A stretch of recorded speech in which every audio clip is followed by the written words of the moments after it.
तो dear students, पिछले video में हमने linear equation in two variables chapters की बात की थी। उसमें हमने कुछ क्वेश्चंस करवाया था ग्राफ से रिलेटेड, ठीक है, और होमवर्क दिया था हम अपना एक्सरसाइज 8A ही था ना।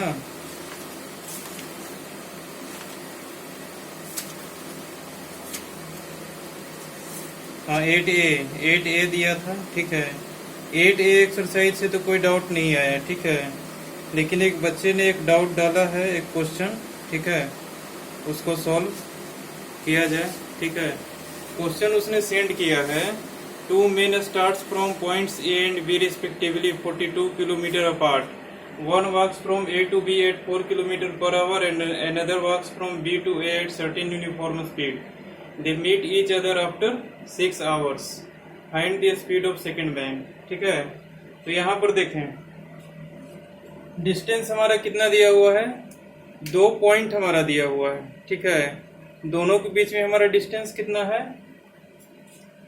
2 पॉइंट हमारा दिया हुआ है A और B, ठीक है। अच्छा, इन दोनों पॉइंट के बीच का डिस्टेंस कितना दिया हुआ है हमारा, 42 किलोमीटर, ठीक है। अच्छा, बोलता है कि 2 मैन है हमारा, ठीक है। एक मैन यहाँ पे खड़ा है, ठीक है, ऐसा कुछ बना दे। एक मैन यहाँ पे खड़ा है, ऐसा कुछ बना दे। ये इस डायरेक्शन में चलता है, ये इस डायरेक्शन में चलता है।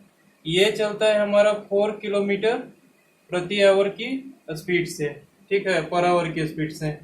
और नेदरमैन किससे चलता है हमारा, वो नहीं दिया हुआ है, ठीक है। ये मान लेते हैं इसका स्पीड कितना है, x किलोमीटर पर आवर, ठीक है। इसका स्पीड मान लेते हैं जितना भी है, ठीक है।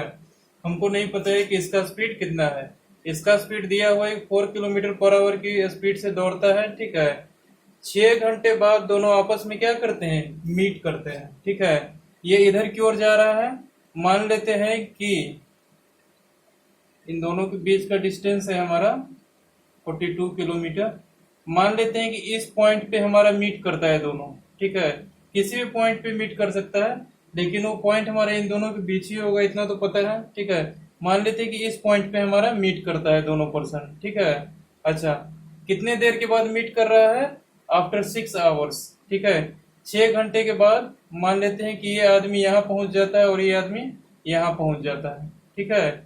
दोनों का पोजीशन आफ्टर 6 आवर्स ये पोजीशन हो जाता है दोनों का, ठीक है। दोनों आपस में मीट कर जाते हैं, ठीक है।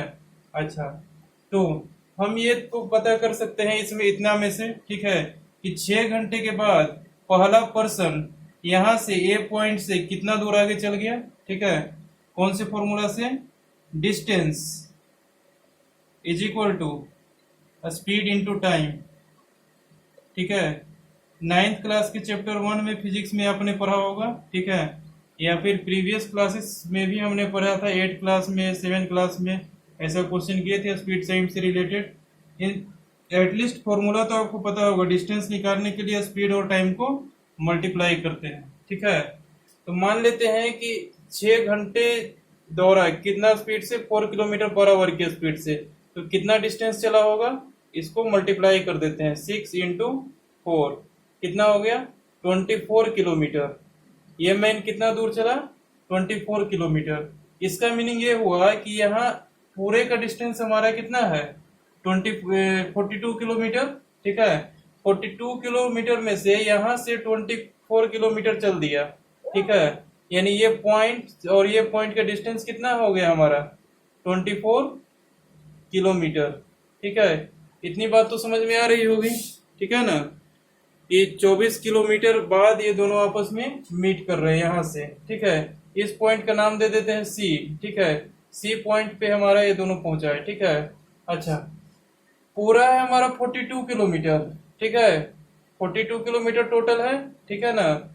इसमें से 24 किलोमीटर सब्ट्रैक्ट कर देंगे तो ये वाला डिस्टेंस आ जाएगा हमारा, ये वाला इतना दूर का डिस्टेंस निकाल लेते हैं। कितना आता है, 42 माइनस 24 कितना आ जाएगा, 12 में से 4 गया 8, 3 में से 2 गया 1, 18 यस 18 किलोमीटर। ठीक है। अच्छा, अब हमारे पास क्वेश्चन ये हो गया, ठीक है, इस डायग्राम को थोड़ा फ्रेश में बना लेते हैं। ये हमारा पॉइंट ए है, ये हमारा पॉइंट बी है, ठीक है।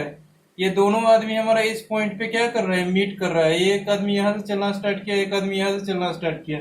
ये कितना चला, 24 किलोमीटर। ये जब 24 किलोमीटर चला तो ये इतना डिस्टेंस हमारा 18 किलोमीटर आया, ठीक है। दोनों हमारे ये पॉइंट पे मीट कर रहा है, तो ये यहाँ से कितना चला होगा, 18 किलोमीटर चला होगा, ठीक है। बात समझ में आ रही है। टोटल हमारा 42 है, ये हमारा 24 चला, तो ये कितना चला होगा, 18 चला होगा, ठीक है। अच्छा, 18 चला कितने आवर्स में, 6 आवर्स में, ठीक है। क्योंकि 6 आवर्स में ही तो ये दोनों आपस में मीट कर जाते हैं इस पॉइंट पे, ठीक है। तो 6 आवर्स तक दौड़ा तो 18 किलोमीटर ये चल पाया, ठीक है।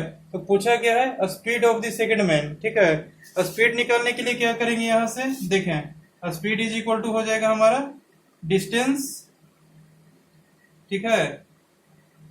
ऐसे लिखें, यहां लिख देते हैं, ठीक है। स्पीड इज इक्वल टू क्या हो जाएगा, डिस्टेंस बाई टाइम, ठीक है। कितना हो जाएगा स्पीड, 18 बाई टाइम कितना है 6, that is equal to 3 kilometre per hour, ठीक है। बात समझ में आ गई, ठीक है। ये हमारे 18 किलोमीटर चला यहाँ से यहाँ तक, ये तो हमने फाइंड कर लिया, ठीक है। उसके बाद इसका स्पीड हमारा 1 किलोमीटर पर आवर माने थे, इसको सपोज करने की भी जरूरत नहीं है, ठीक है।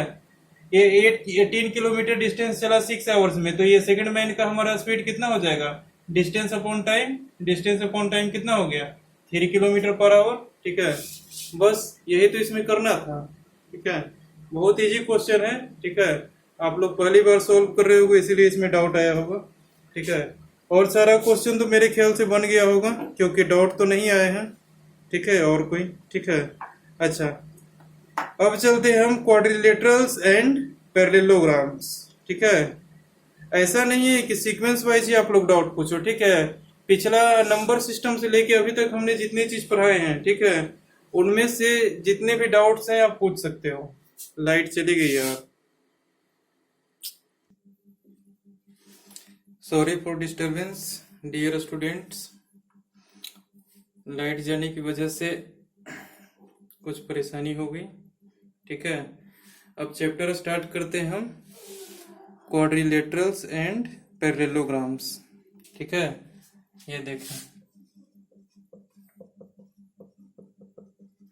क्वाड्रिलेटरल्स एंड पैरेललोग्राम्स, ठीक है। हेडिंग लगाएं, नया चैप्टर क्वाड्रिलेटरल्स एंड पैरेललोग्राम्स, ठीक है।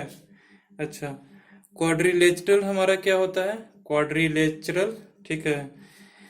ये हमारा प्लेन फिगर, ट्रायंगल्स हमारा क्या होता था, ट्रायंगल्स को याद करें, ठीक है। ट्रायंगल्स हमारा plane figure bounded by 3 sides, वही हमारा क्वाड्रिलेटरल क्या होता है, ठीक है। क्वाड्रिलेटरल ये होता है हमारा plane figure bounded by 4 sides, ठीक है। Plane figure bounded by 4 sides, ठीक है। अच्छा, कोई भी प्लेन फिगर बना दे, 4 स्ट्रेट लाइन से उसको बाउंड कर दे, ठीक है, तो वो हमारा क्या हो जाएगा, क्वाड्रिलेटरल हो जाएगा। जैसे 4 स्ट्रेट लाइन हम ड्रॉ करते हैं किसी भी टाइप से, ठीक है। ऐसे किसी भी टाइप से ड्रॉ कर दिए 4 स्ट्रेट लाइन, ठीक है। लाइन सेगमेंट हमको इनमें से लेना है, ठीक है। तो कौन कौन सा ले लें, देखें, जहां जहां इंटरसेक्शन पॉइंट है वो सब हमारा क्या हो जाएगा, वर्टिसेस हो जाएगा, ठीक है ना। अच्छा, यहाँ देखें, फिगर बाउंड हो गया 4 लाइन सेगमेंट से, ठीक है। तो ये हमारा क्या हो गया, क्वाड्रिलेटरल। इसके कितने हैं, 4 साइड्स हैं, है ना। देखिए ध्यान से, ऐसा इसको बना देते हैं, ठीक है। ये क्वाड्रिलेटरल कुछ भी हो सकता है, ठीक है, स्क्वायर, रेक्टेंगल, रोम्बस, कुछ भी हो सकता है, ठीक है। अभी हमें पता नहीं है, अभी हम एक जनरल क्वाड्रिलेटरल के बारे में बात कर रहे हैं। इसके 4 वर्टिसेस होंगे, ए बी सी और डी वर्टिसेस। ट्रायंगल में हमारा कितने वर्टिसेस होते थे? 3 वर्टिसेस होते थे। इसमें हमारे कितना वर्टिसेस हैं? 4 वर्टिसेस, ठीक है। नेमली ए बी सी और डी, ठीक है। 4 वर्टेक्स है हमारा ए बी सी डी, ठीक है। अगर एक वर्टेक्स की बात करेंगे तो वर्टेक्स बोला जाएगा। अगर चारों वर्टेक्स को कंबाइन करके बोलेंगे तो हमारा वर्टिसेस बोला जाएगा, ठीक है, प्लूरल फॉर्म। जैसे देखें, इसको बोलेंगे वर्टेक्स ए, इसको बोलेंगे वर्टेक्स बी, इसको बोलेंगे वर्टेक्स सी, इसको बोलेंगे वर्टेक्स डी, ठीक है। अगर ऐसे बोलना हो एक क्वाड्रिलेटरल हैज 4 वर्टिसेस तो बोलेंगे हमारे पास 4 वर्टिसेस है। कौन कौन से? ए बी सी और डी, ठीक है। इसके पास हमारे पास 4 साइड्स होते हैं, ठीक है। दिख रहा होगा डायग्राम में 4 sides, A B C D और डी ए, ठीक है। ये हमारा 4 साइड्स होते हैं, ठीक है। क्वाड्रिलेटरल में और क्या होते हैं? डायगोनल होते हैं, ठीक है। डायगोनल अपोजिट वर्टेक्स को एक स्ट्रेट लाइन से ज्वाइन कर दें, ठीक है।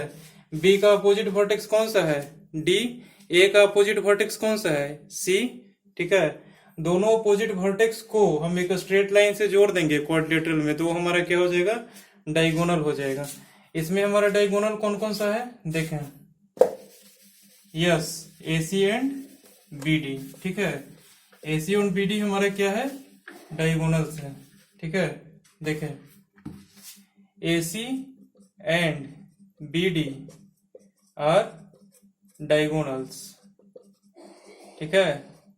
अच्छा, अब कोई पूछे कि एडजेसेंट साइड कौन सा है, ठीक है। तो एडजेसेंट साइड कैसे बोलेंगे, ठीक है। हमारे पास 2 डायगोनल तो आएंगे, ए सी और बी डी, ठीक है। यहाँ पर कुछ भी एंगल फॉर्म हो सकता है, ये दोनों इंटरसेक्ट करेगा एक ना एक पॉइंट पे अंदर में, ठीक है। इस पॉइंट का नाम वो दे देते हैं।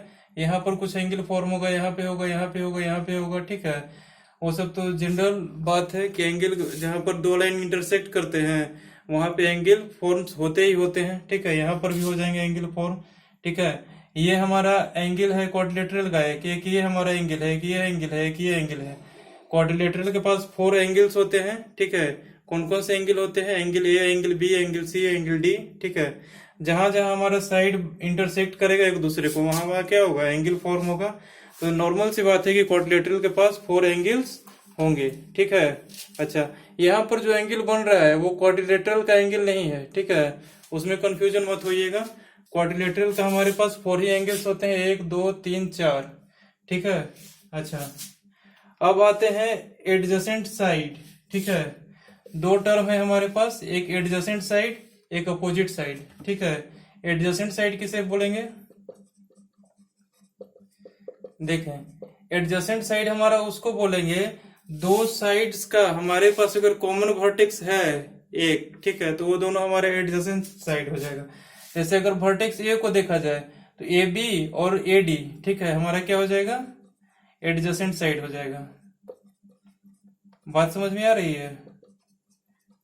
क्यों होगा ए बी और ए डी एडजेसेंट साइड? ठीक है, क्योंकि ए बी के पास भी हमारा वही वर्टेक्स है ए, ठीक है, ए डी के पास भी हमारा वर्टेक्स ए है। दोनों के पास हमारा एक क्या है? कॉमन वर्टेक्स ए है, तो ये दोनों एडजेसेंट साइड हो जाएगा। उसी तरह से डी वर्टेक्स को देखा जाए तो सी डी और ए डी, ठीक है, ये दोनों भी हमारे एडजेसेंट साइड है, ठीक है।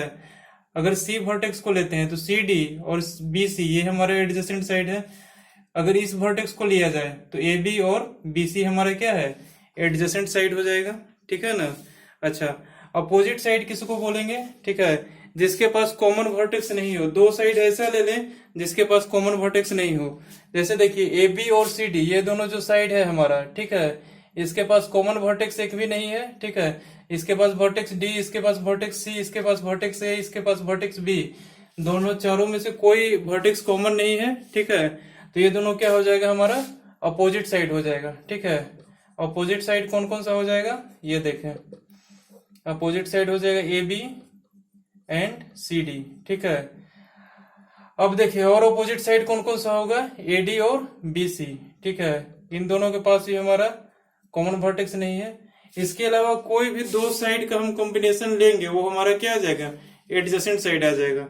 जैसे देखें, अगर ये लेते हैं तो एडजेसेंट साइड आ जाएगा, ये और ये लेते हैं तो एडजेसेंट साइड आ जाएगा, ये और ये लेंगे तो एडजेसेंट नहीं आएगा, ये और ये लेंगे तो एडजेसेंट नहीं आएगा। ठीक है, एडजेसेंट साइड हमारा 2-3 हो सकता है, ठीक है, 2 से ज्यादा, लेकिन अपोजिट साइड हमारा क्वाड्रिलेटरल में 2 ही होते हैं। ठीक है, अपोजिट साइड का अगर पेयर बनाया जाए तो 2 ही पेयर हमारे बनेंगे। पहला पेयर कौन कौन सा है अपोजिट साइड का, ए बी और सी डी। दूसरा पेयर कौन सा है, A D and B C. ठीक है, अच्छा, अब हमारे पास क्वाड्रिलेटरल के पास क्या क्या होते हैं, 4 एंगल्स होते हैं। ठीक है, अच्छा, इसमें क्या बोलेंगे, कंजिक्यूटिव एंगल और अपोजिट एंगल। ठीक है, वही मीनिंग है एडजेसेंट ही, लेकिन इसमें कंजिक्यूटिव टर्म यूज करते हैं।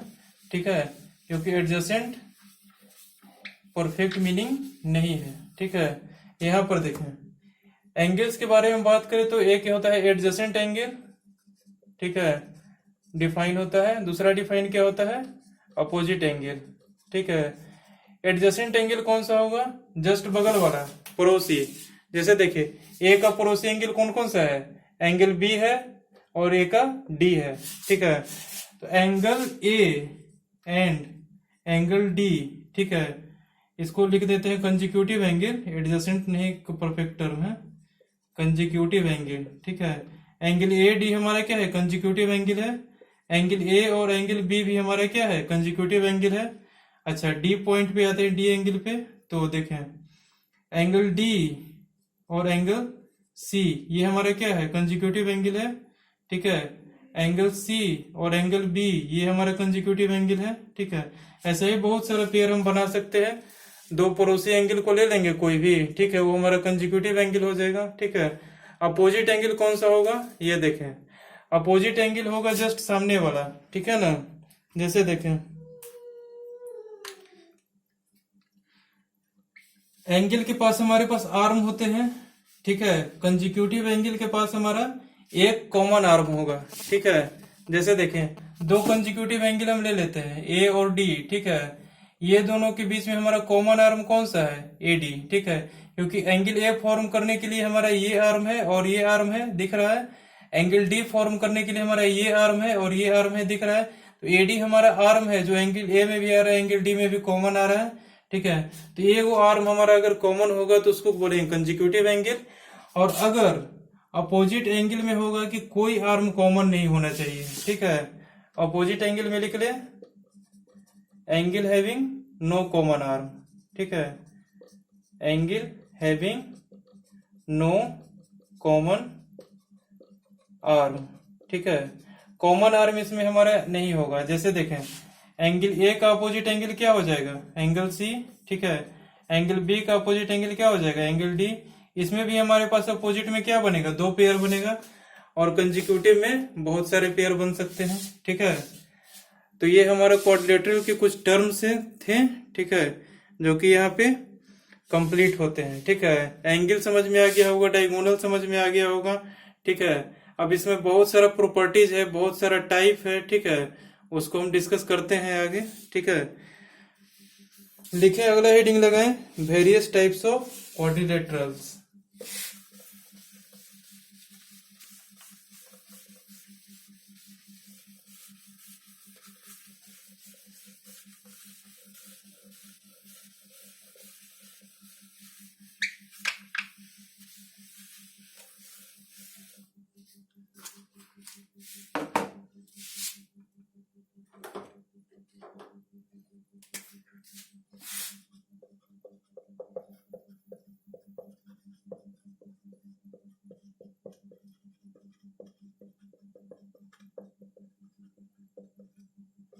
बहुत सारे टाइप के हमको क्वाड्रिलेटरल को डिफाइन किया हुआ है। ठीक है, सबसे पहले आता है पैरेललोग्राम।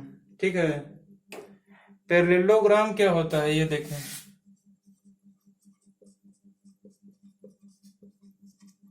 पैरेललोग्राम हमारा एक टाइप का क्वाड्रिलेटरल है। ठीक है, मतलब 4 साइड्स वाला एक क्वाड्रिलेटरल है हमारे पास पैरेललोग्राम। ठीक है, जिसका क्या होता है, अपोजिट साइड हमारा पैरेलल होता है। ठीक है, अपोजिट साइड बना दे पैरेलल। ठीक है,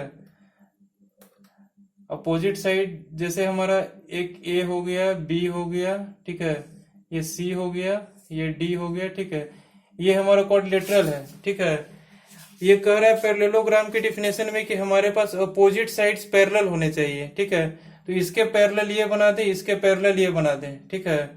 तो थोड़ा इसको देख लेते हैं, ठीक है ना। इन दोनों को इरेज करते हैं थोड़ा देर के लिए, ठीक है, पैरेलल फॉर्म करने के लिए। यहां से इसको ऐसे, यहां से इसको ऐसे, ठीक है। ये हम इसमें से ज्वाइन कर दिए, ठीक है। हमको दर्शाया है, ठीक है, कि क्या है इसमें हमारा पैरेलल है अपोजिट साइड, ठीक है। अपोजिट साइड पैरेलल कहने का मतलब क्या है हमारा, दोनों लाइन आपस में इंटरसेक्ट इन्फिनिटी तक नहीं करेंगे, ठीक है। जैसे देखें एडी ये हमारा किसके पैरेलल है, इसके, ये हमारा इसके पैरेलल है, ठीक है। ये इक्वलिटी का साइन नहीं दिया हुआ है, हम इसी लाइन से डिनोट किए हैं कि दोनों क्या है हमारा पैरेलल है, ठीक है, पैरेललोग्राम में। ओके, ठीक है। तो हमारे इसमें क्या है, AD parallel to BC, opposite side क्या हो गया हमारा पैरेलल हो गया। अब अपोजिट साइड और कौन सा है, A B is equal to C D, ठीक है। तो A B parallel to C D, ठीक है। ये हमारा क्या हो गया, एक पैरेललोग्राम हो गया, ठीक है, जिसका कि हमारा एडी साइड जो है बीसी के पैरेलल है और ए बी साइड जो है सी डी के पैरेलल है, ठीक है। मतलब अपोजिट साइड पैरेलल है, ठीक है। तो ये क्या हो गया हमारा पैरेललोग्राम हो गया, ठीक है। इसमें हमारा एक और कंक्लूजन निकलता है कि ए बी हमारा किसके इक्वल हो जाएगा, सी डी के, और ए डी हमारा किसके इक्वल हो जाएगा, बी सी के, ठीक है। ये हमारा कंक्लूजन निकला है, ठीक है। ऐसा कोई प्रॉपर्टी नहीं है, ये हम कंक्लूजन निकाले हैं। कैसे निकाले हैं देखिए, यहाँ पे जब ये दोनों लाइन हमारा आपस में पैरेलल है, ठीक है, तो ये दोनों का बीच का डिस्टेंस हमारा क्या होगा, हर जगह पे सेम होगा, ठीक है।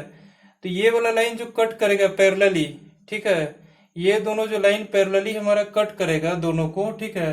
तो इन दोनों के बीच में भी तो डिस्टेंस इक्वल रहेगा हर जगह पे, ठीक है।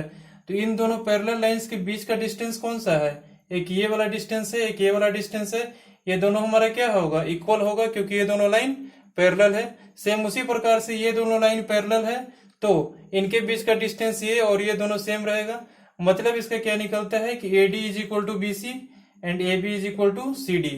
तो पैरेललोग्राम में एक ये भी होता है, ठीक है। कंक्लूजन निकला है कि हमारा अपोजिट साइड पैरेलल तो होगा ही और इक्वल भी होगा साथ में, ठीक है। अच्छा, लेकिन देखें एंगल्स हमारे पास इक्वल नहीं होंगे, ये एंगल, ये एंगल, ये एंगल, ये एंगल, सबका मेजरमेंट अलग अलग होगा, ठीक है। अपोजिट एंगल इक्वल हो सकते हैं, वो तो हम प्रॉपर्टीज में देखेंगे इक्वल होते हैं कि नहीं होते हैं, ठीक है। कोई भी चीज प्रूफ के साथ बताने में मजा आता है। तो ये देखें पैरेललोग्राम, ठीक है। उसके बाद क्या है हमारा रेक्टेंगल, ठीक है। पैरेललोग्राम के बाद हमारा आता है टर्म रेक्टेंगल। इसको नोट कर लें, इसकी मेन प्रॉपर्टी यही है, ठीक है, कि जिस क्वाड्रिलेटरल के पास हमारा अपोजिट साइड पैरेलल होगा वो पैरेललोग्राम होगा, ठीक है। अच्छा, अपोजिट साइड पैरेलल के साथ में हम कंक्लूजन ये भी निकाल सकते हैं कि अपोजिट साइड हमारा इक्वल होगा, ठीक है। अच्छा, अब आते हैं दूसरा रेक्टेंगल।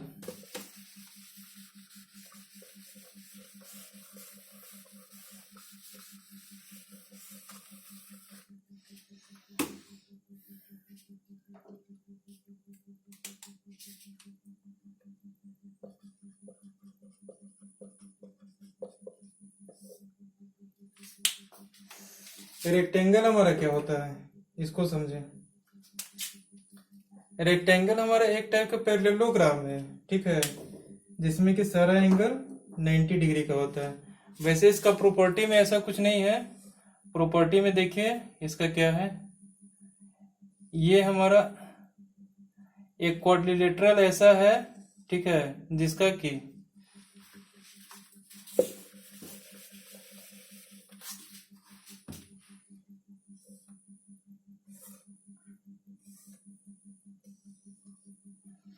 ए बी सी और डी, ठीक है। रेक्टेंगल हमारा एक ऐसा क्वाड्रिलेटरल है जिसका कि अपोजिट साइड क्या होगा हमारे पास, इक्वल होगा, ठीक है। A B is equal to C D, A D is equal to B C. ठीक है, ये तो हो गया पहला। दूसरा प्रॉपर्टी इसका क्या है कि angle A is equal to angle B is equal to angle C is equal to angle D is equal to 90 degree. हमारे पास इसमें चारों एंगल जो बनेगा वो सब हमारा 90 डिग्री के इक्वल होगा। ठीक है, सबसे पहले बात हमारा क्या होना चाहिए, अपोजिट साइड इक्वल होना चाहिए। ठीक है, और चारों एंगल हमारा 90 डिग्री के इक्वल होना चाहिए। ठीक है, तो ये तो प्रॉपर्टी है रेक्टेंगल का। अब यहां से देखें, रेक्टेंगल हमारा पैरेललोग्राम हो सकता है, हाँ हो सकता है, लेकिन पैरेललोग्राम हमारा रेक्टेंगल नहीं हो सकता है। कैसे, देखें रेक्टेंगल के पास हमारे पास क्या है, चारों एंगल 90 डिग्री का है। ठीक है, अपोजिट साइड इक्वल है। ठीक है, तो ये पैरेलल भी हो जाएगा। ठीक है, क्योंकि यहाँ देखें ये हमारा क्या है, को इंटीरियर एंगल फॉर्म होगा। अगर A B parallel C D है तो को इंटीरियर एंगल क्या है हमारा, इक्वल है। इसमें भी को इंटीरियर एंगल इक्वल है। ठीक है, तो ये हमारा क्या हो जाएगा, A B parallel to C D हो जाएगा। ठीक है, उसी प्रकार A D parallel to B C हो जाएगा। ठीक है, अपोजिट साइड पैरेलल आ गया, तो पैरेललोग्राम क्या हो गया, एक रेक्टेंगल क्या हो गया हमारा, एक पैरेललोग्राम हो गया। ठीक है, अच्छा पैरेललोग्राम का प्रॉपर्टीज में है हमारा अपोजिट साइड्स आर पैरेलल। ठीक है, अपोजिट साइड ऐसे पैरेलल बना दे। ठीक है, तो ये रेक्टेंगल थोड़े हुआ, सारा पैरेललोग्राम हमारा रेक्टेंगल नहीं हो सकता है, लेकिन सारा रेक्टेंगल हमारा पैरेललोग्राम हो सकता है। ठीक है, अच्छा अब आते हैं स्क्वायर।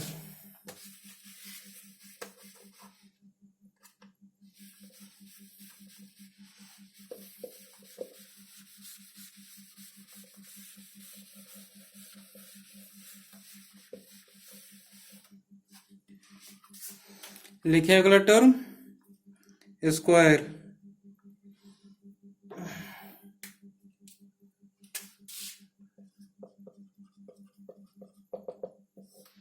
स्क्वायर किसको बोलेंगे, रेक्टेंगल में हमारा क्या था, अपोजिट साइड्स इक्वल था, लेकिन स्क्वायर में क्या होगा हमारा, ऑल साइड्स इक्वल होगा। ठीक है, ऑल फोर साइड्स। ठीक है, a quadrilateral in which all sides are equal and all angles are equal to 90 degree. ठीक है, ऐसे इसमें क्या प्रॉपर्टी हम लिखेंगे, A B is equal to B C is equal to C D, A B is equal to B C is equal to C D is equal to D A. ठीक है, ये तो हो जाएगा पहला। ठीक है, दूसरा क्या हो जाएगा प्रॉपर्टी हमारा इसका, ये देखें angle A is equal to angle B is equal to angle C is equal to angle D is equal to 90 degree. ठीक है, अगर हमारा एक साइड का मेजरमेंट ए दिया हुआ है, ठीक है, तो टोटल साइड का मेजरमेंट कितना हो जाएगा, ए, क्योंकि ये क्या है हमारा स्क्वायर है जिसके ऑल साइड्स इक्वल होते हैं और all angles are equal to 90 degree होता है।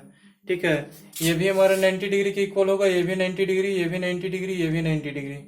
ठीक है, तो यहां पर हम ऐसा कह सकते हैं कि हर एक स्क्वायर, ऑल स्क्वायर हमारा रेक्टेंगल हो सकता है, लेकिन ऑल रेक्टेंगल हमारा स्क्वायर नहीं हो सकता है। क्योंकि देखिए रेक्टेंगल में हमारा क्या प्रॉपर्टी है, अपोजिट साइड्स इक्वल। ठीक है, इक्वल है, और A B is equal to C D है ना जी, A D is equal to B C भी है। ठीक है, स्क्वायर में।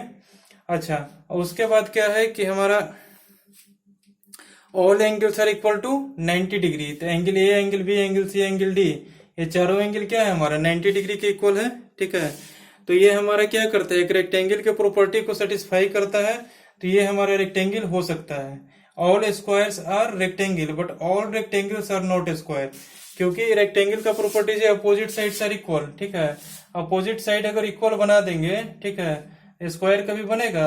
ठीक है, सिर्फ अपोजिट साइड्स आर इक्वल बोल देने से स्क्वायर हो सकता है, नहीं हो सकता है, क्योंकि ये साइड हमारा इसके इक्वल नहीं होगा कभी भी। ठीक है, तो हमारा रेक्टेंगल स्क्वायर हो सकता है, लेकिन सारा रेक्टेंगल हमारा स्क्वायर नहीं हो सकता है, लेकिन सारा स्क्वायर हमारा रेक्टेंगल हो सकता है। ठीक है, ओके, मतलब कहने का मतलब यही है कि जहां जहां स्क्वायर हमारा मिलेगा वहां वहां हम रेक्टेंगल का प्रॉपर्टी यूज कर सकते हैं, लेकिन जहां जहां हमारे पास रेक्टेंगल मिलेगा वहां वहां स्क्वायर का प्रॉपर्टी हम यूज नहीं कर सकते हैं। ठीक है, अच्छा अब अगला टर्म है हमारा रोम्बस। ठीक है,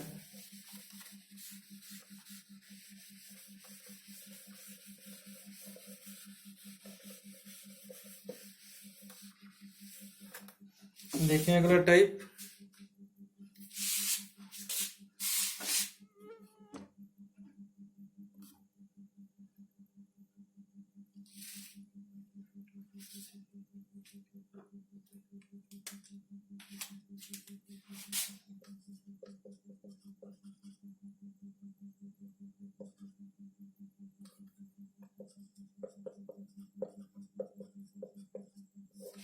रोम्बस।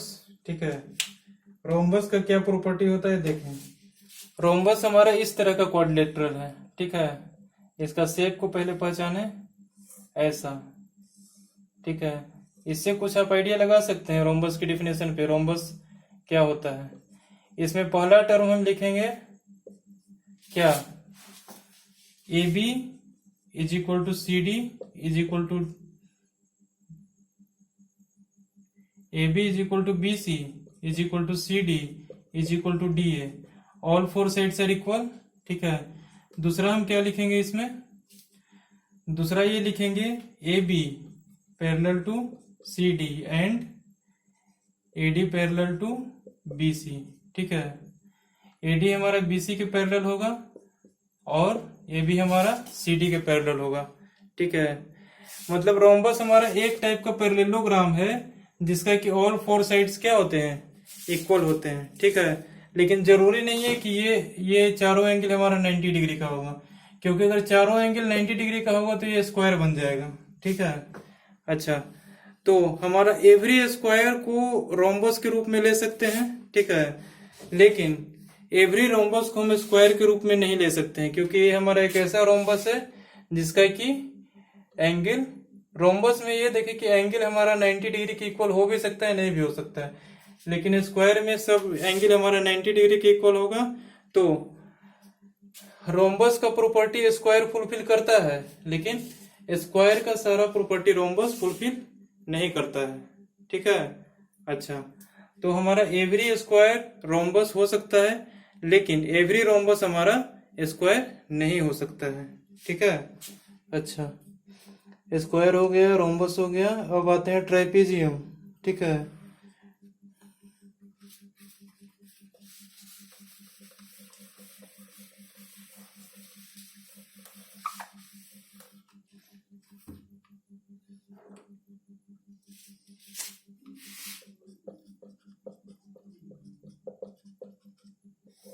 ट्राइपेजियम किसको बोलेंगे, ये देखें, ट्राइपेजियम हमारा कुछ इस तरह का होता है, ऐसा।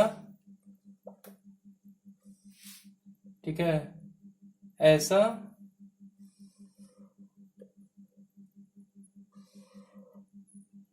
ऐसा और ऐसा। ठीक है, इससे देख के अंदाजा लगाएं ट्राइपेजियम किसे बोलेंगे। ठीक है,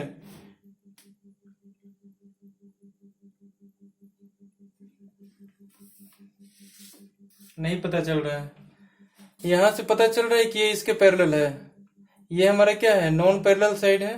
ठीक है, तो one pair of opposite sides are parallel.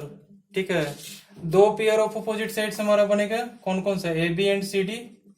दूसरा अपोजिट साइड का पेयर क्या बनेगा, AD एंड BC। ठीक है, तो एक अपोजिट साइड का पेयर हमारा क्या होगा, आपस में पैरेलल होगा। ठीक है, दूसरा अपोजिट साइड का जो पेयर बनेगा वो हमारा नॉन पैरेलल होगा। ठीक है, ऐसे कर दें, नॉन पैरेलल टू BC। ठीक है, मतलब एक साइड हमारा पैरेलल होगा। ठीक है, एक अपोजिट साइड का एक पेयर जो है हमारा पैरेलल होगा, यानी सिंपल ये देखें डायग्राम में कि AB पैरेलल टू CD होगा। ठीक है, लेकिन BC parallel to CD AD नहीं होगा कभी भी। ठीक है, ये दोनों साइड हमारा कभी भी पैरेलल नहीं हो सकता है ट्राइपेजियम में, ये दोनों साइड क्या होगा, पैरेलल होगा। अगर एल्टीट्यूड ड्रॉ करना होगा तो ये हमारा एक एल्टीट्यूड हो गया और ये हमारा एक एल्टीट्यूड हो गया, इसको D नाम रखते हैं, एक E नाम रख दें। ठीक है, इन दोनों एल्टीट्यूड के हेल्प से इसमें हम कैलकुलेशन करेंगे। ठीक है, ट्राइपेजियम के पास दो एल्टीट्यूड ड्रॉ कर सकते हैं, दोनों एल्टीट्यूड हमारा क्या होगा, आपस में इक्वल होगा। ठीक है, क्योंकि ये पैरेलल टू ये है तो दोनों के बीच का डिस्टेंस क्या होगा, हमेशा इक्वल होगा। ठीक है, तो ये हो गया ट्रेपीजियम। ठीक है, अच्छा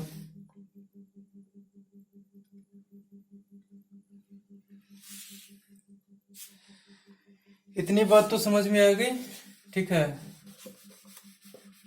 एक और शेप होता है हमारा, सिलेबस में तो नहीं है लेकिन एक्स्ट्रा में बता देता हूँ। ठीक है, उस पर भी कहीं कहीं क्वेश्चन पूछे जाते हैं। ठीक है, तो देखें यहाँ पे काइट। ठीक है, एक हमारा होता है काइट। ठीक है, काइट में क्या होता है, ये देखें, काइट हम कहेंगे उसको, ठीक है, जिस क्वाड्रिलेटरल में, ठीक है, ऐसा कुछ फॉर्म कर दें।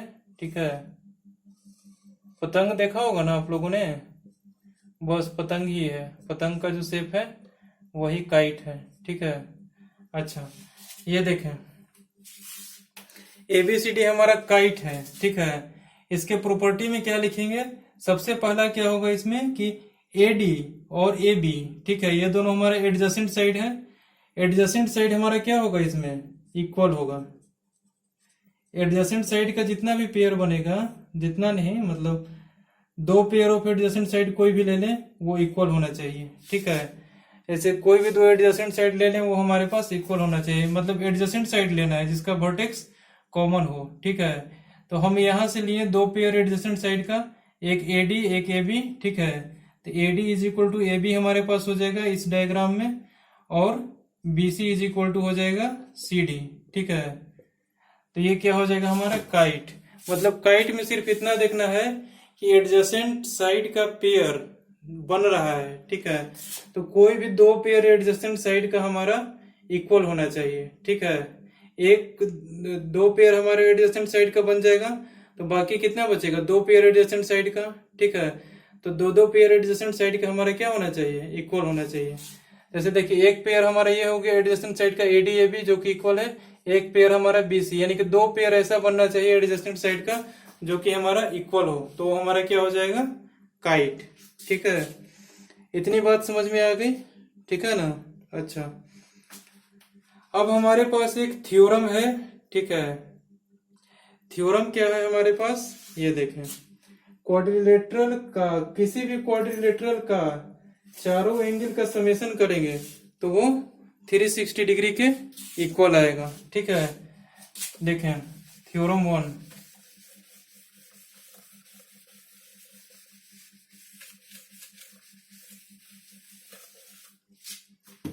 हेडिंग लगाएं थ्योरम 1।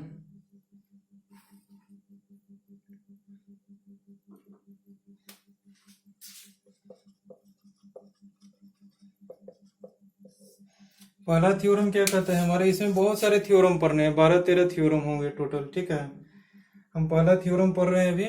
ठीक है, the sum of all angles of a quadrilateral is 360 degree.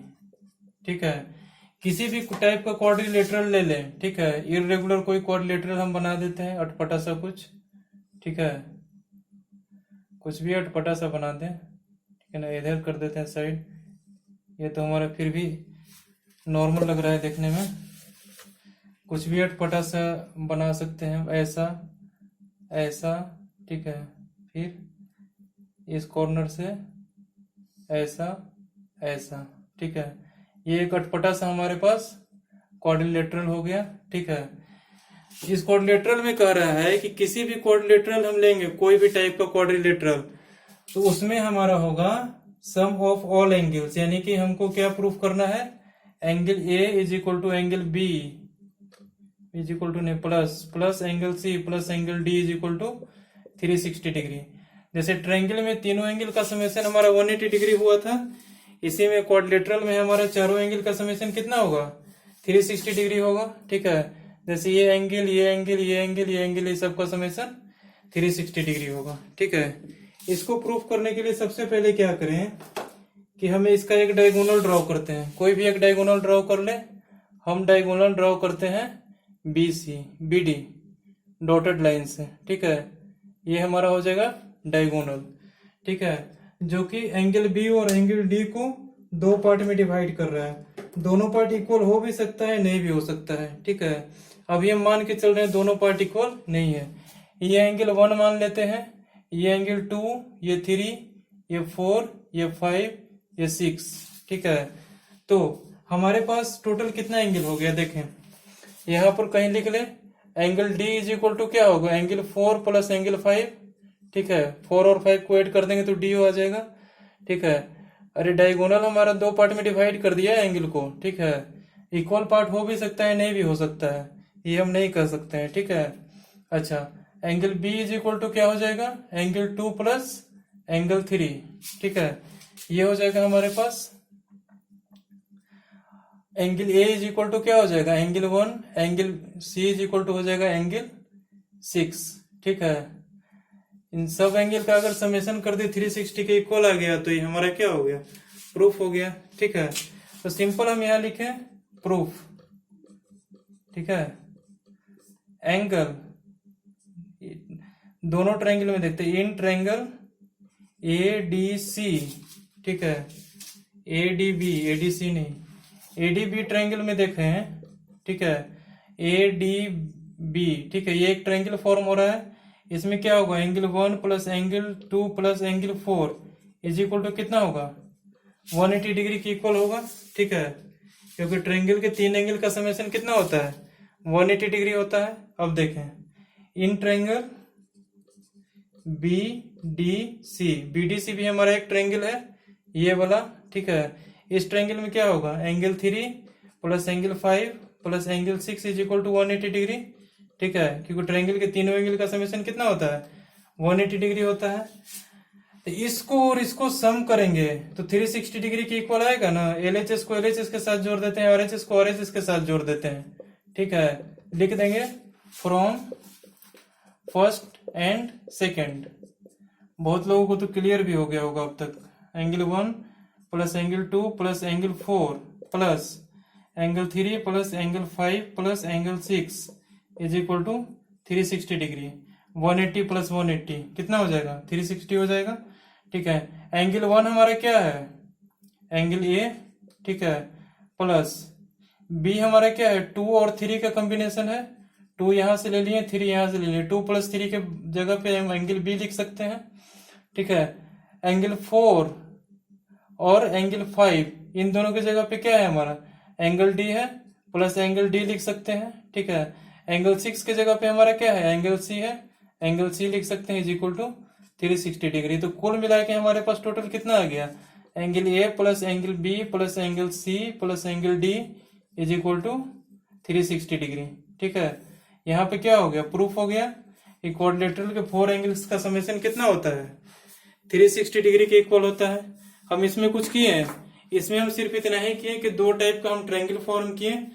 एक डायगोनल को क्या किए, एक डायगोनल ड्रॉ किए, बीडी हमारा। ठीक है, क्वाड्रिलेटरल में बीडी डायगोनल हमारा क्या कर दिया, क्वाड्रिलेटरल को दो पार्ट में डिवाइड कर दिया। ठीक है, दोनों पार्ट में से दोनों पार्ट हमारा क्या बन गया, ट्रायंगल फॉर्म हो गया। तो ट्रायंगल के तीनों एंगल का समेशन होता है 180 डिग्री। तो दो ट्रायंगल हमारे पास बन रहा है, तो ट्रायंगल एक ट्रायंगल का 180 तो दूसरा ट्रायंगल का 360 हो जाएगा दोनों को ऐड करने के बाद। ठीक है, और फिर हमारा टोटल एंगल का समेशन कितना हो जाएगा, वो कुल मिलाकर के इस क्वाड्रिलेटरल में 360 डिग्री। बस यही प्रूफ किया गया। ठीक है, अच्छा, अब एग्जाम्पल एक लिखें। ठीक है, इस एग्जाम्पल के बाद आप एक्सरसाइज सॉल्व कर सकते हैं 9A। ठीक है, एक्सरसाइज 9A सॉल्व कीजिएगा। पहले एक एग्जाम्पल देख लें। ठीक है, अगर 3 एंगल का वैल्यू दिया हुआ है तो 4th एंगल तो आप आराम से निकाल सकते हैं 360 डिग्री के इक्वल प्रूफ करके। ठीक है, वही हमारा रेशियो में दिया हुआ है, तो कैसे निकालेंगे देखें। आर एस अग्रवाल का ये क्वेश्चन लेते हैं। ठीक है, देखें कैसे उसको सॉल्व किया जाता है। ठीक है ना, आपका इस टाइप से क्वेश्चन पूछेगा वही रेशियो वाला।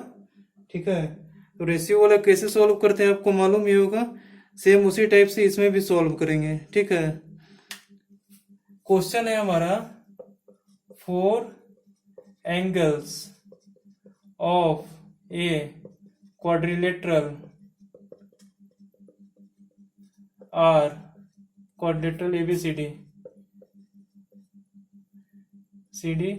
are in the ratio 1:2:3:4. Find measurement of all angles. ठीक है, हमारे पास क्या कर रहा है कि 4 एंगल हमारा क्वाड्रिलेटरल का दिया हुआ है। ठीक है, चारों एंगल हमारे किस रेशियो में है? 1:2:3:4 ये रेशियो में है टोटल। ठीक है, अच्छा अब कह रहा है कि इनका हमको सारा एंगल का वैल्यू फाइंड करना है। ठीक है, मैं थोड़ा फास्ट इसलिए चल रहा हूँ क्योंकि लाइट का प्रॉब्लम है। समझ में आप लोगों को तो आ ही गया होगा। ठीक है, नहीं आया होगा तो वीडियो को रिवर्स करके देख लें। ठीक है, अच्छा सॉल्यूशन, फर्स्ट एंगल को क्या मानेंगे? x, दूसरे एंगल को क्या मानेंगे? 2x, तीसरे एंगल को क्या मानेंगे? 3x, d को क्या मानेंगे? 4x। चारों एंगल को हम सपोज कर लिए। Let a angle A is equal to x, b is equal to 2x, c is equal to 3x, d is equal to 4x। चारों एंगल का समेशन हमारे कितने डिग्री के इक्वल है? यहाँ लिख देंगे अकॉर्डिंग टू क्वेश्चन। ठीक है, x plus 2x plus 3x plus 4x, चारों एंगल का समेशन हमारा 360 डिग्री के इक्वल दिया है। यहाँ से x का वैल्यू आ जाएगा, x इज इक्वल टू क्या आ जाएगा? 4 3 7 2 9 1 10, 10x इज इक्वल टू 360, तो x इज इक्वल टू 36 आ जाएगा। 10x is equal to 360, x is equal to 36। ठीक है, ये 36 हमारा इसमें पुट कर दें, इसका कितना हो जाएगा? 36 डिग्री हो जाएगा, क्योंकि x is equal to angle A है। ठीक है, इसका वैल्यू हो जाएगा हमारा 36 डिग्री। इसका वैल्यू कितना हो जाएगा? 72 डिग्री। इसका वैल्यू कितना हो जाएगा? 108 डिग्री। ठीक है, इसका वैल्यू कितना हो जाएगा? 144 डिग्री। अब इन सब का समेशन कीजिए, 360 डिग्री के इक्वल आ जाएगा। ठीक है, तो हमारे चारों एंगल का मेजरमेंट यहाँ पे निकल गया। ठीक है, तो इसी टाइप का क्वेश्चन आपका आएगा, 3 एंगल का मेजरमेंट दे देगा, चौथा एंगल पूछेगा। ठीक है, या फिर कुछ और दे देगा, वहां से आपको वहां तक पहुंचना पड़ेगा। ठीक है, इसी टाइप के, इसमें भी टाइप का कोई लिमिटेशन नहीं है, बहुत सारे टाइप का क्वेश्चन दे सकता है। ठीक है, इसीलिए इसमें भी एग्जाम्पल करवाने का कोई फायदा, कोई बेनिफिट नहीं है। ठीक है, एक्सटीरियर एंगल, अभी तक जितने भी ट्रायंगल का प्रॉपर्टीज पढ़े हैं वो सारा प्रॉपर्टीज हमारा क्वाड्रिलेटरल में इस्तेमाल होगा। ठीक है, फिलहाल तो भी आप एक्सरसाइज 9A बहुत इजीली कंप्लीट कर सकते हैं, क्योंकि मेरे ख्याल से 9A में ऐसा कोई क्वेश्चन नहीं है जो अभी तक हमने बताया उससे नहीं सॉल्व हो। ठीक है, आप लोग आए एक्सरसाइज 9A कंप्लीट करके। ठीक है, कंप्लीट एक्सरसाइज 9A। ठीक है, इसके बाद आप कर लें कंप्लीट एक्सरसाइज 9A। ठीक है, ये आप लोग कंप्लीट करके आए। ठीक है, फिर आगे कुछ और थ्योरम्स पढ़ेंगे हम अगले क्लास में। ठीक है, ओके, 12-13 थ्योरम्स है क्वाड्रिलेटरल में, उन सबको पढ़ेंगे प्रूफ के साथ। ठीक है, उसके बाद एक्सरसाइज सॉल्व करेंगे, उसके बाद फिर एरिया पढ़ेंगे। ठीक है, बहुत सारे चैप्टर अभी बचे हुए हैं। ठीक है ना, ओके।